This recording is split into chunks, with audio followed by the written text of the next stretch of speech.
Hello, Michael Ryan is my name, and I'm a school counsellor at the Holy Family Community School in Rathcoole. And so in this recorded webinar, we'll be talking about family well-being during a crisis. We are all in the same boat. This is a statement I hear very frequently since the start of this COVID-19 crisis. But the statement is not really true. We are not all in the same boat, but we are all in the same storm. And the truth is, some boats are well fortified with a big crew, and other boats are smaller, more vulnerable perhaps, with a skeleton crew, and some people are in a canoe on their own. And this goes for all our communities, whether it's your school community, whether it's your work community, or just your physical community where you live. We all come from different types of families, and your family situation is unique to you. So it's important that whoever is in your family, that you look out for each other at this time. The unique nature of the stress during this coronavirus is unusual, but the virus in of itself has brought levels of stress. There's issues around the economy. Some people have exam stresses at this time. Others are stressed because their daily routine has been put out of kilter. There's an unpredictability around this whole thing. We're all worried, of course, about ourselves, about each other in the family, and about elderly people maybe that we can't get to see. And then there's just a sense of unsafeness also. There are people with masks and gloves. There's just a kind of an uneasiness.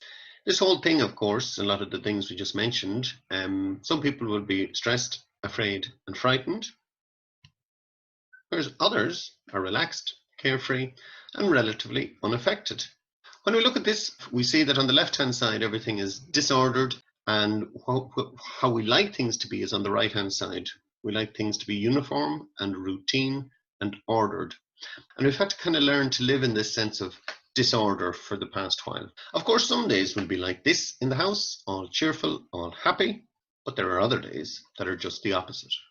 We have to learn to manage change. And so when we look at this graph, at the very start, we were kind of on the edge of the cliff, not really knowing what was happening. We could hear some stuff coming out of Wuhan and Italy and various other places. And at the start, we were like, well, this might not take too long to kind of get through. It might not impact us so much. And there was a kind of a resistance. But thankfully, we didn't resist it as much as other countries. And we did start to put actions into place, which has paid off in the long term. We went into a state of chaos, not knowing how schools were going to operate, having to close businesses, not knowing how shops were going to operate. But over the last little while, then we've noticed that we're in this transforming idea, and even into the stage of integration, where we now have a roadmap for the future. The new status quo has yet to be seen and has yet to arrive, so we'll have to just wait and see what that's going to be like. And when it comes, we'll manage it then. Hopefully, it'll be sooner rather than later. When we look at change management, we have to accept that change is inevitable. We have to embrace it, to tackle it head on, and acknowledge it and be proactive about taking charge of what you can control. I'll have a slide about that in a little minute. Try and find humour in the situation. This bursts the bubble of stress around change. You've got to try and remind yourself at all times that you've successfully managed to deal with change and challenging situations in the past. And remind yourself you've gotten through 100% of the worst days of your life so far, and you'll get through this also. New routines have developed, and others will emerge in time. Congratulate yourself and others for their flexibility and commitment to these adjustments. When we look at this slide, we have to consider all of the things that we have already been through. And this slide changes quite frequently as new things occur. I'm not going to go down through each item on this, but perhaps when I'm finished the list, you might want to pause this video for a minute and just take a look at all of the different things that we've been through over the past, say, 8 or 10 weeks, and all of the different things that you've already gotten used to during this time.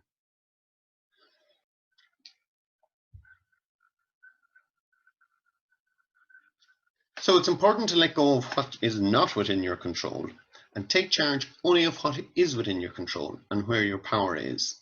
So what are those things? Your family, your time, your own development, your behaviors, your connections, your spending, your space, your nutrition, your hygiene, your physical self, and your contribution during this time.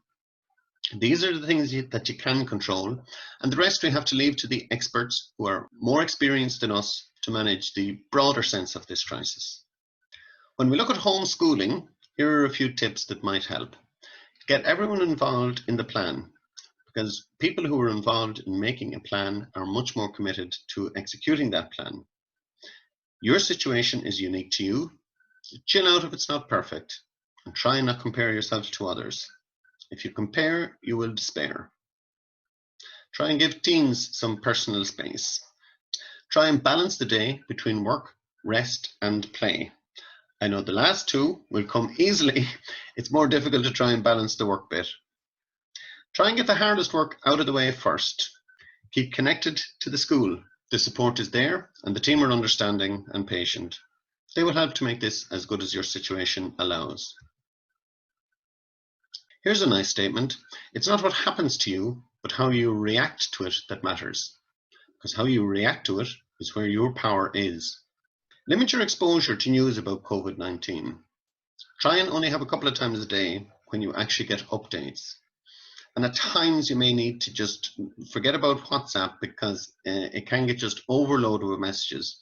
Whether they're nice or funny or serious, all of them are just a little bit stressful when they come in such bulk. Let's look at salvaging a disastrous day in lockdown. So let's say you get to the middle of the afternoon and everything seems to be going wrong. Everyone is fighting and there's a lot of tension in the house. So here's a few tips to maybe salvage this day. Switch off all the devices. No more news, no more new projects. Don't think failure, think reset. Take a shower. Refresh yourself, you're starting from new. Do only low-thinking chores. Avoid the need for perfection and maybe tidy a space. So what we're trying to do with these chores and tidying the space and doing some niggling admin tasks is you're trying to get a few wins under your belt. You're trying to turn the day around so that you get a couple of wins and then you start to feel like it's not such a disaster of a day after all. Then reboot your physical system.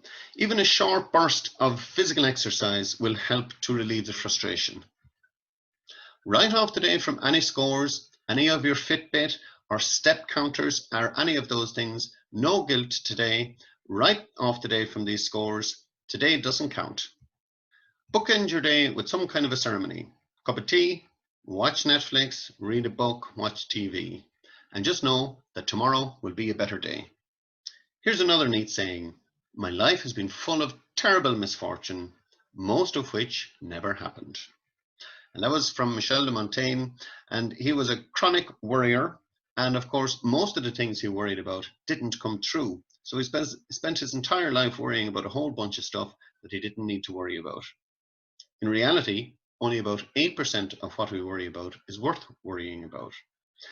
So my suggestion is, when you're worried, try and figure out a place in your head that you can go to when you're worried. So if you're younger, that might be maybe a fairground or playing football or riding a horse or doing ballet or dancing or something like that, or visiting your grandparents. You know, if you're a bit older, you might be just mad about mathematics and just do equations in your head if that's what floats your boat. Older people might want to think of a hobby that they do or something that they enjoy doing. And so just have that as a place to go in your head. Resetting your system is a great way of busting any anxiety in your system. So again, I would say during this time, maybe set a fitness goal for yourself. And by the end of this, you'll have upped your fitness levels and you'll have lowered your anxiety. Like I mentioned earlier, a good tip for any day in relation to anxiety busting is to do difficult tasks first thing in the morning. Because once you do them, they're not sitting on the back of your mind, annoying you and waiting to be done. Doing a random act of kindness is a great way to relieve stress also. Because what happens is you switch your attention from a negative thing into something that's more positive, and you feel like you're back in control, you're back doing something positive, and of course the other person benefits also. Practicing gratitude is another great way to relieve stress, because being grateful gives you power and mastery in a crisis. It banishes fear and replaces that fear with a positive feeling of being grateful for what you have. Taking up creative expression is another great way to relieve stress and anxiety. Whether it's learning an instrument, doing an art installation outside, writing, sculpting, poetry, anything that can bring out some creativity in you, great way to relieve stress. Of course, some people will wish to continue to worry. So what I would suggest is become a worried warrior. Do your necessary amount of worrying, but you also got to keep going and be as productive as you can. If there are any domestic disagreements in the house, here are a few tips to help with that. Decide to choose your battles. Maybe not everything needs to be argued about. Sometimes you have to decide, do you want to be right or do you want to be happy? Don't throw in the kitchen sink issues. And what I mean by that is don't try and bring up old issues or throw it all into the one argument. If you have a disagreement, try and stick to whatever that is about and just try and resolve that one particular thing. Let old issues go and choose not to drag up old wounds. Allow space for each other to have privacy every day and respect the need if others are in another room. Try and be generous with others in the household. Agree times to discuss issues in the household. Maybe a time where you know you'll have peace and quiet, and you might both have calmed down and have an opportunity to talk about things in a calmer environment. Try and use I statements as opposed to you statements, because that conveys the message that you are trying to find solutions to the challenges you're facing. Taking in the good. So, according to Rick Hansen, negative experiences stick to the body like Velcro, whereas positive experiences tend to wash through the body like water through a sieve. So in times of crisis, we've got to allow positive experiences to settle in our system rather than allow them to wash through. So as you encounter a positive experience, try and stop, try and notice it, and try and hold on to it. When we think about looking after ourselves, I often think of the Pillars of Wellness by Dr. Rangan Chatterjee. He actually had just 4 pillars, and I kind of cheekily added a 5th one of community. So we talk in this about relaxation, about movement, community, nutrition, and sleep. So we've got to try and keep a balanced diet, try and avoid comfort eating, and try and avoid any bad nutrition habits we may have gotten into. We've got to keep moving. As I said earlier, all kinds of exercises are great for stress relief, and you've got to maintain your body as you go through life to be one of the strong pillars of life. Good sleep is also another great pillar. So on the right hand side there, what we're suggesting is we don't have TVs in the room, no caffeine after lunchtime, and no blue light when we're trying to go to sleep. And then on the left hand side, you'd see positive things like reading a book, maybe listening to a podcast if you need some help from Calm or Relax or some of those apps that maybe could help you. And also the grateful diary that we mentioned earlier. So anything that you're grateful for. Gratitude is a great way to drift off to sleep in a very positive way. Record your experience during this crisis. Journaling, blogging, vlogging, talking. Any way to get any concerns, worries, and experiences out, it's great. And you'll have this as a reminder in later life to look back on and see how did you cope during this time. Staying connected is very important. And of course, with social distancing, that is a little trickier now than before.